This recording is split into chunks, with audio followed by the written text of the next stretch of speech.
My name is Gina Buchholz. I am one of the advisors at 401k Plan Professionals. And along with our team at 401k Plan Professionals, I just want to say thank you. We have a really interesting webinar today, Harnessing Stress for a Happier Retirement.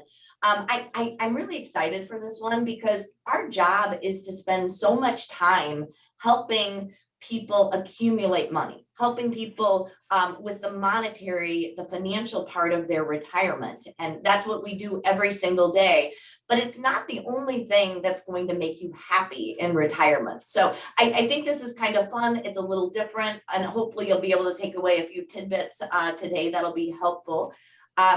This is part of our webinar series. So we do have 10 webinars actually scheduled in 2022. All of the webinars are generally about 30 minutes. We're scheduled for about 30 minutes here on this webinar. And we do record those. So after this presentation, you will get a recorded link, and you are welcome to share that with your friends, your colleagues, and your staff. And of course, you can always find more information for us on 401k Plan Professionals website at 401kplan professionals.com. It's got all of our upcoming webinars, information, videos. And Eric, if you wouldn't mind just advancing the slides a couple there. Yep, there you go. And I do want to introduce Eric Magyar. I'm really excited that he could join us and do this presentation for us today. Eric is with Janus Henderson Investors. He is a great support to us as advisor. He is actually on their wealth advisor services team. And his job is to really provide us with information on investments, investing trends, and retirement plan trends. And Janus Henderson took all of the data from surveys and studies that they have done, and they put this into this great webinar today. And that is what we bring to you, Harnessing Stress for a Happier Retirement. So thank you, Eric, for joining us. And I will turn it over to you. All right, thanks very much, Gina. I really appreciate that warm introduction. And thanks everybody for taking your time to talk about stress. And maybe retirement is right around the corner for you, or maybe it's 30 years away. I think the lessons that you learn in here can help prepare you for that big life transition. Here at Janus Henderson, we're invested in connecting. We see this as a proof point to really share our knowledge with all of you. Empowering our clients with knowledge shared is what we live by here, as in this third point. So as Gina mentioned, we've compiled various studies around stress, and we've partnered up with Financial Planning Association. And what we've learned was that 63% of investors reported moderate to high levels of negative stress. Now, we will talk about what positive stress is. You do need some stress in your life, and it can be a positive. We'll get into that. 22% feel that their stress levels have increased over the past 12 months. And this was pre-COVID, so that number is probably higher.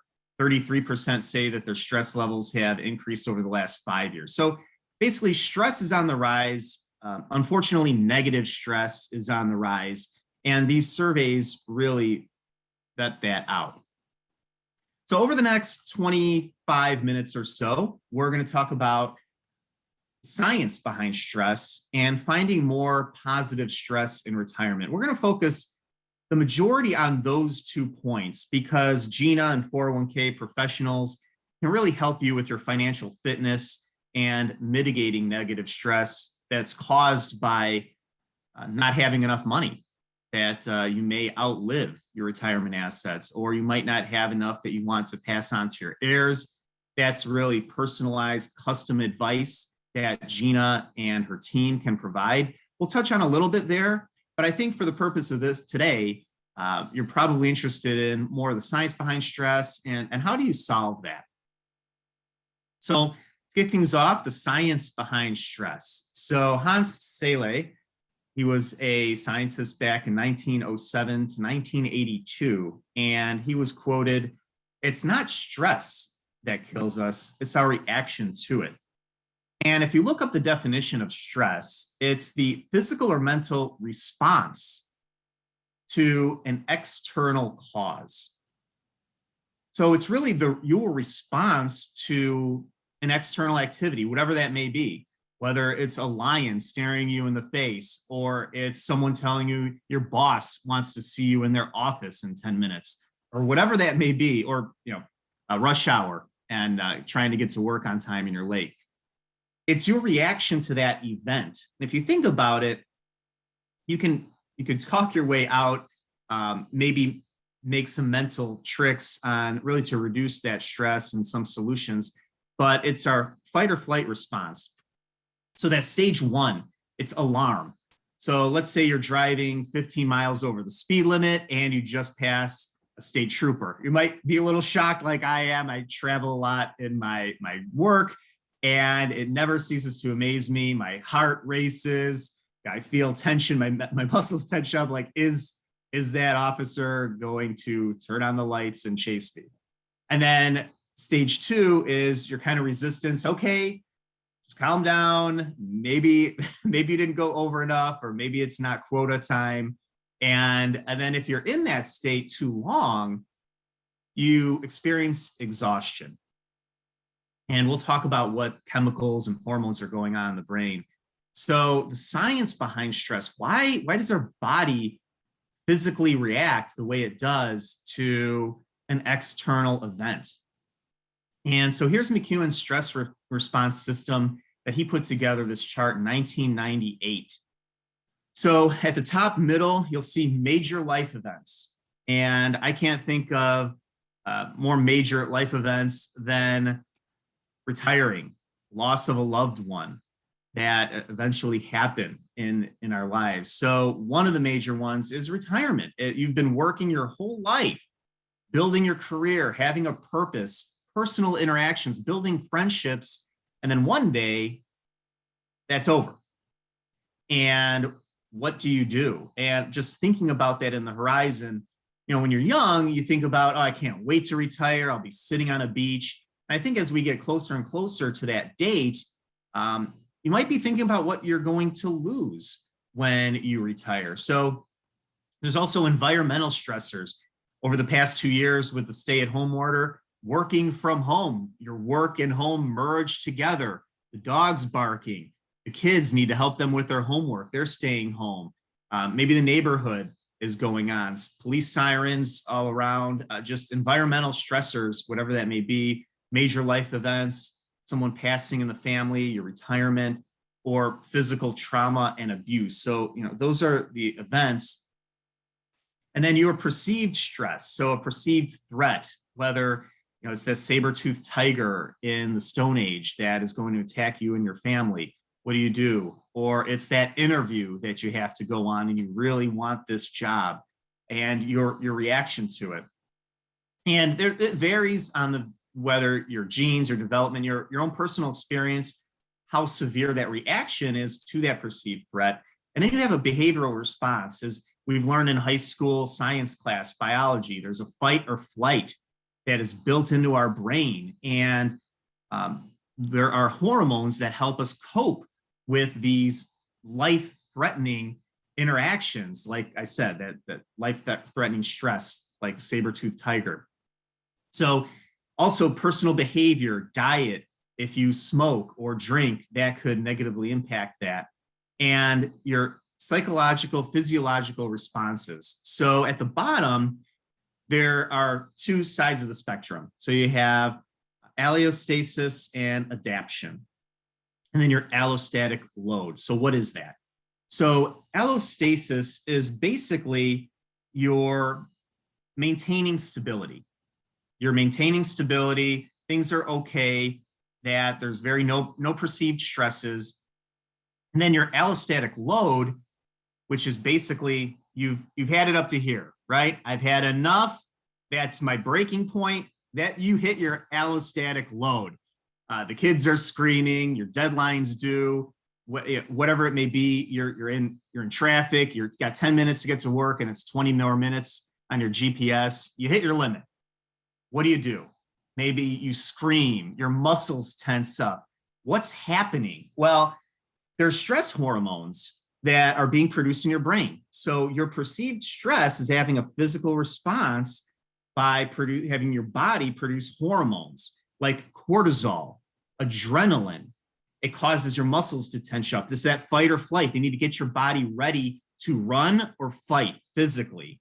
But if you're in traffic, you don't need to fight physically or run. Your car's doing the running.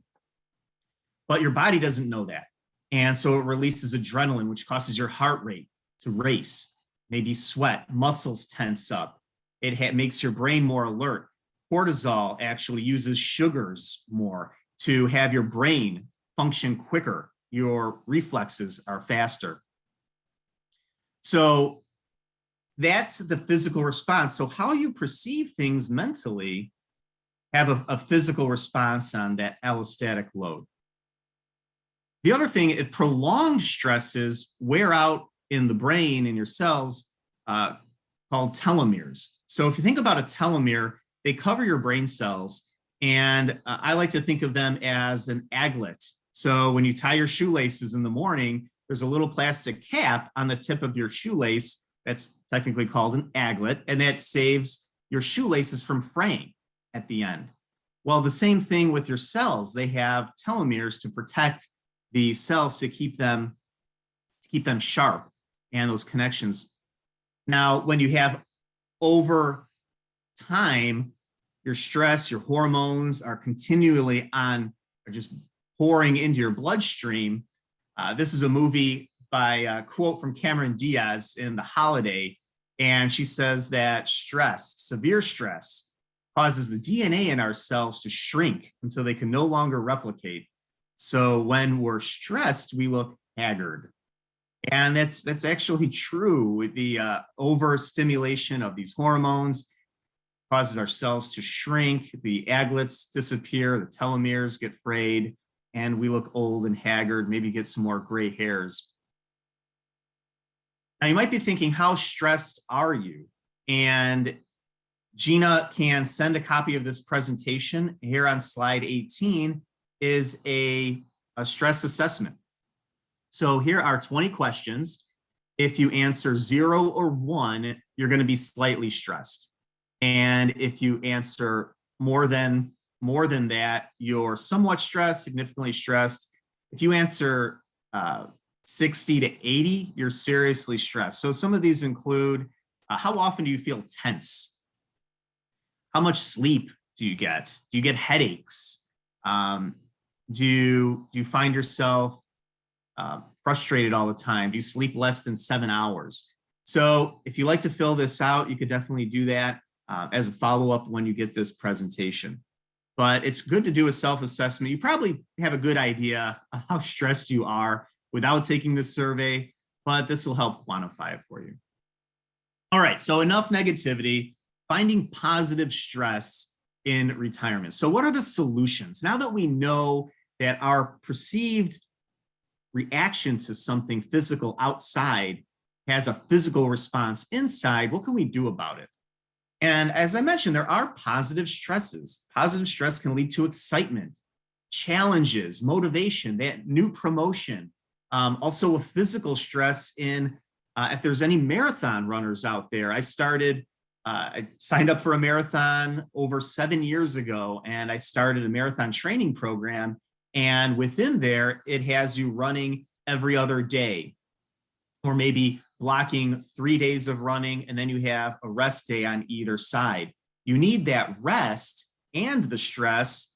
The stress tears apart the muscle, and then the rest puts it back together to rebuild and make you stronger. So stress and basically rest put together are great to make you have the ability to run a marathon. Negative stress can lead to chronic fatigue when you're constantly stressed, worry, frustration, the inability to cope, and really due to that fight or flight mechanism releasing cortisol, adrenaline into the bloodstream that can really wear you out and wear out your DNA. So how to avoid a well-being crash, the retirement sugar rush. If you're younger, you might be thinking, I can't wait to retire. I'm going to be sitting on a beach, travel around the world, go to Europe, whatever you want to do. Well, let's say you do that, you're excited, you take a big sigh of relief, you're enjoying life after 30 years, 35 years of work, you come home, and what? So to avoid that emotional crash, we need to replace that work, those connections of purpose. So maybe it's more work. Maybe it's a part-time job. Maybe it's working for your favorite charity, altruism, giving back, volunteering for a cause that you feel strongly about, social activities and hobbies. Maybe you always wanted to join a gardening group, go to do bird watching, crafting, learn to paint, whatever it may be. And that gives you purpose, creative outlet, and the ability to meet other people, because those relationships that you had during your work life are pretty much severed unless you have maybe a monthly lunch scheduled. You need to replace that somehow. And all of three of these are great replacements. Research suggests that work may improve physical and emotional health. So if you wanted what they call bridge employment, maybe you're not ready to take Social Security, as we were talking about earlier, you want to reap the rewards of that 8% bonus up to age 70, and you want to keep working. And so you delay that Social Security. There's also more benefits than just money. You reduce your mortality risk. People live longer because they have that purpose, more social interaction. It increases their cognitive functioning because of those two things. And then social interactions are really the root benefit. That social life is life support. You want to think of it that way. And having those social interactions give you a reason to get out of bed, look forward to something, get out of your house, and have fun. So mortality risk on the recent study from Oregon State University found that healthy adults who retired just a year past age 65 had 11% lower risk of death from all causes. So even after taking into account demographic, lifestyle, and other issues. So they quantified that in this study. And adults described themselves as unhealthy were also likely to live longer. They kept working. Findings show that that indicates factors beyond health may affect post-retirement mortality. Cognitive functioning, we talked a lot about that with Alzheimer's on the rise. These social interactions have found that there significantly reduces cognitive dysfunction while remaining to work. Researchers theorize home activities are less cognitively stimulating or challenging than workplace activities. Maybe lack of a deadline has something to do with it.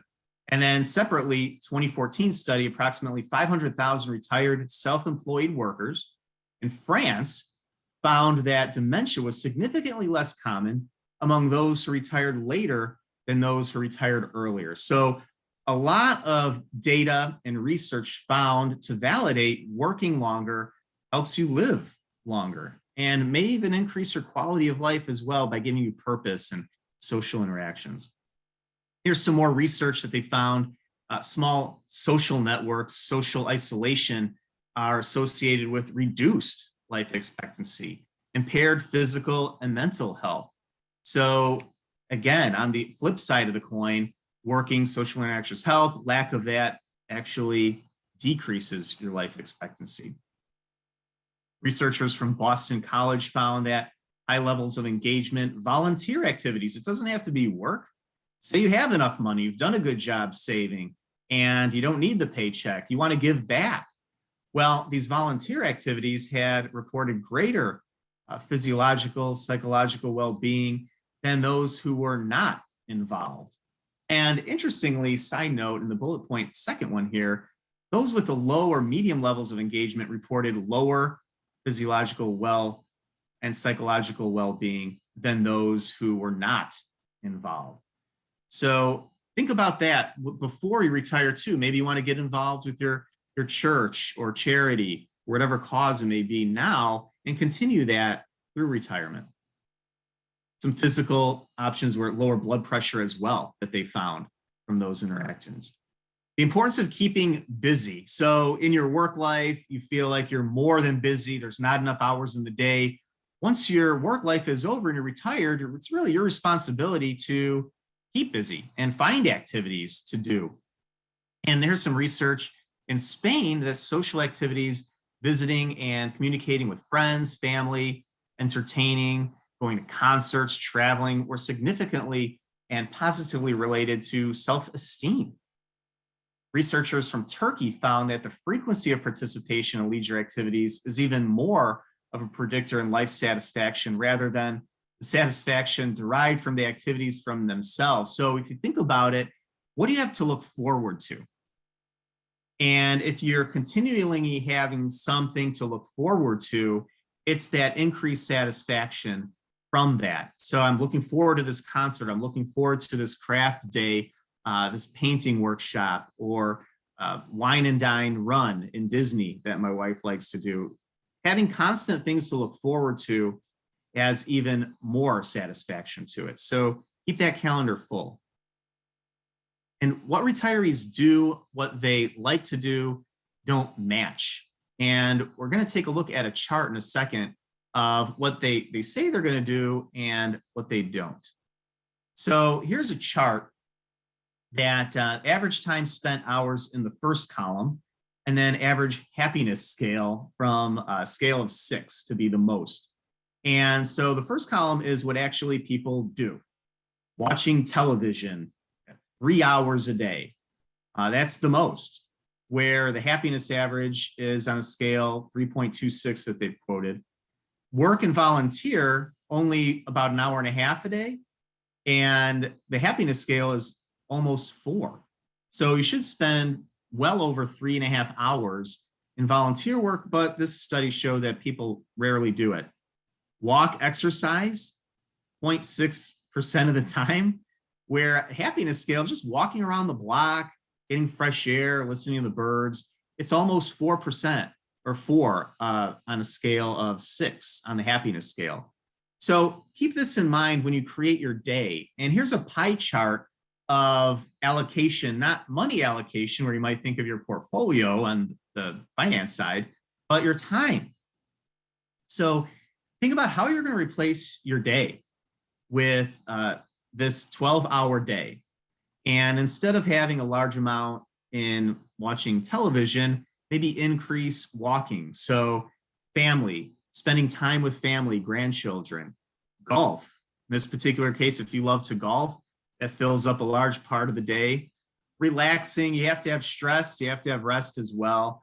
And eating 1.5 hours a day, running errands. When you're retired, hopefully you can kind of reduce that, running errands and household chores. So put altruistic volunteering in here as well, hobbies, maybe some bridge employment, but something to think about with all the time that you're going to have that's not taken up by your work.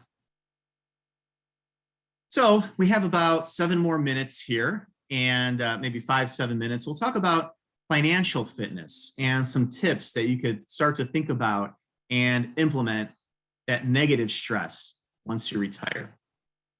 So here's another study by the FPA on roles of personal finances and how your personal finances relate to stress. And according to the War on Stress survey, 77% of respondents who feel somewhat or very financially secure experience lower negative stress levels.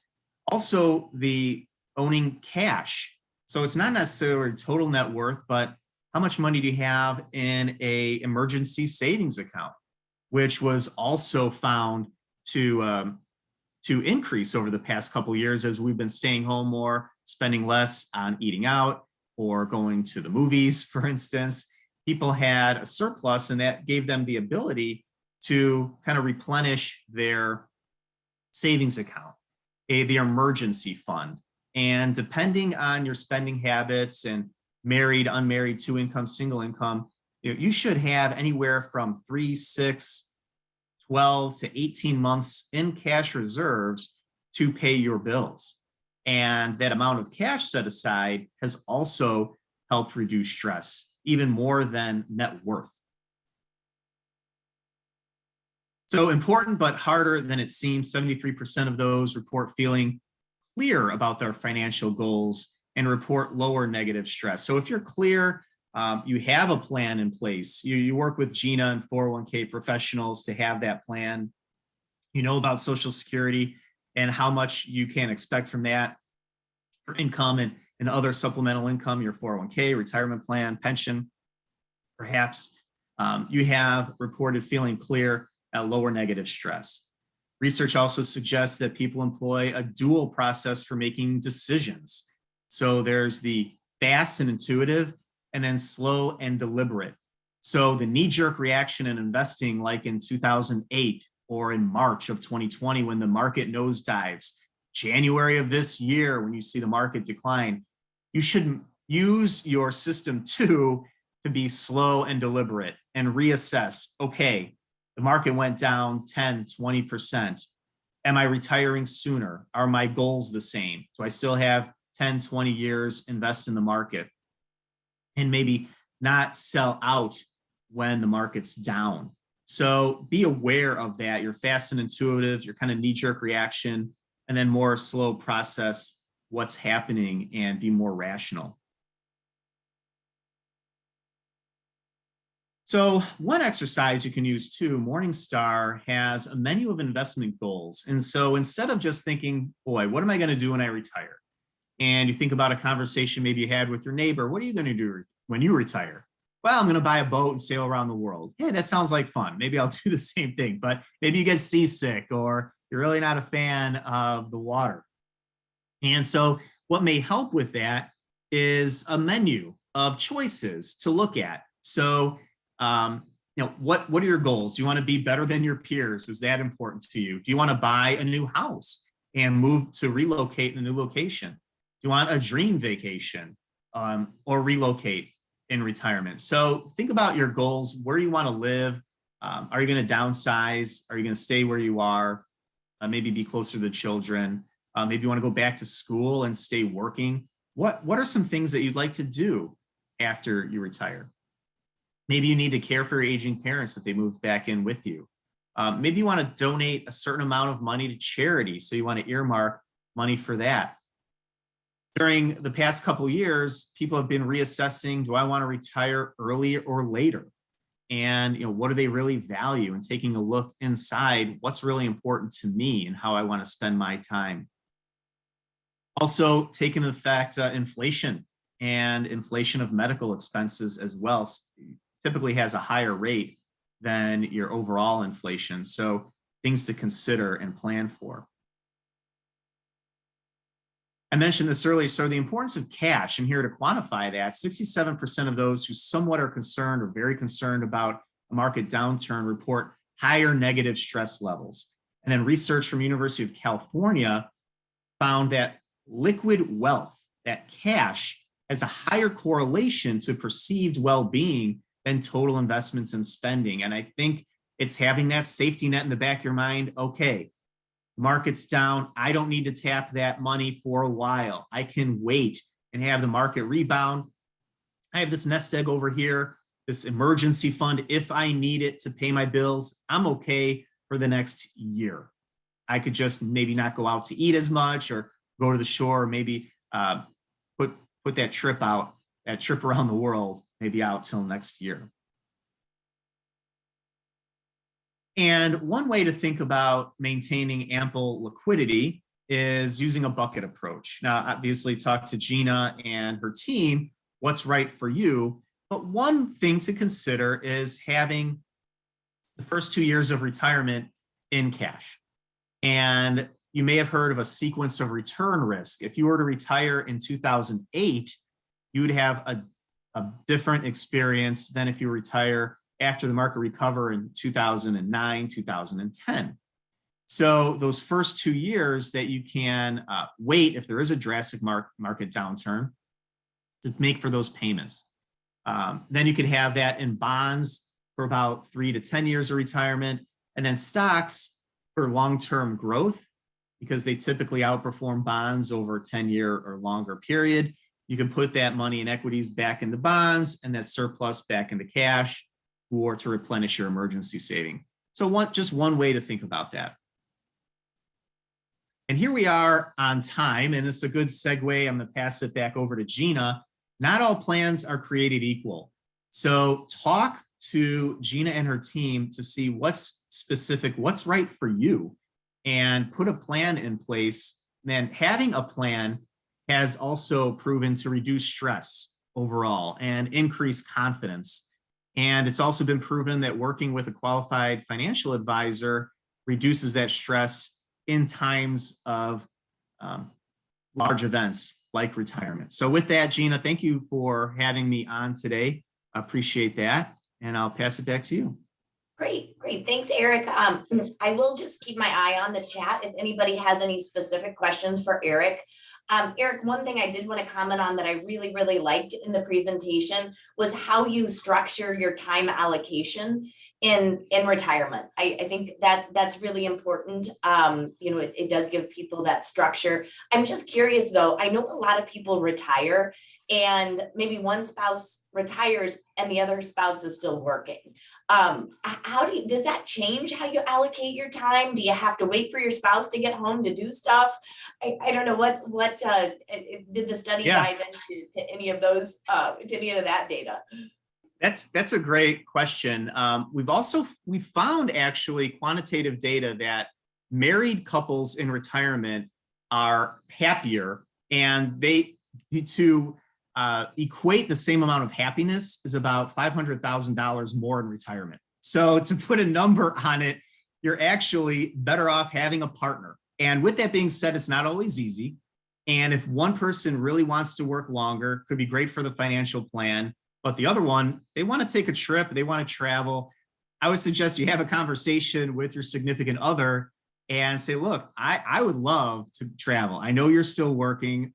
Would you mind if I joined a travel group and you go with a bunch of people? My great aunt, Betty, she wasn't married, but she had a blast in retirement. She worked for Ameritech, had a pension. This was in the 90s, the stock market, her stock was splitting. And she went to China, but she did it by herself with group. And so she works with the travel agent. So you're safer that way. I would recommend you have a conversation because you want to have happiness as well. And if it takes 2-3 week trip and then come back and share experiences with your spouse, maybe your significant other would want to retire early and share that with you. But I think it takes a conversation, and I would definitely not put it off. If that's something that you're passionate about, go for it. And there's definitely ways to do it where you don't have to do it by yourself. Right. Well, great. This was wonderful. And I just want to remind our audience too, if you'd like a copy of the presentation, I know there was kind of that stress questionnaire. I'm happy to send that out to you. As I mentioned, this is recorded, so everybody is going to get a recorded link. And lastly, we do have a lot of webinars. We've got some great ones coming up. I do also want to remind you, in May, we have another fiduciary quarterly training. And also we do have another webinar in May on market intelligence. So a little bit more market and economic focused. And as Eric and I were talking earlier, we do always host a webinar with a Social Security expert. Her name's Rhonda. She's wonderful. If you've joined some of our Social Security presentations, it's Social Security and Medicare. I was just saying, I get so much out of those presentations. Every year I learn something new. That will be in July. So if you want to look at our upcoming webinars, please check out our website at 401kplanprofessionals.com. Constantly putting new webinars out there. But thank you everyone for attending. And thanks again, Eric, for being our guest speaker today. Thanks, Gina. Thanks for having me. Have a great day, everyone.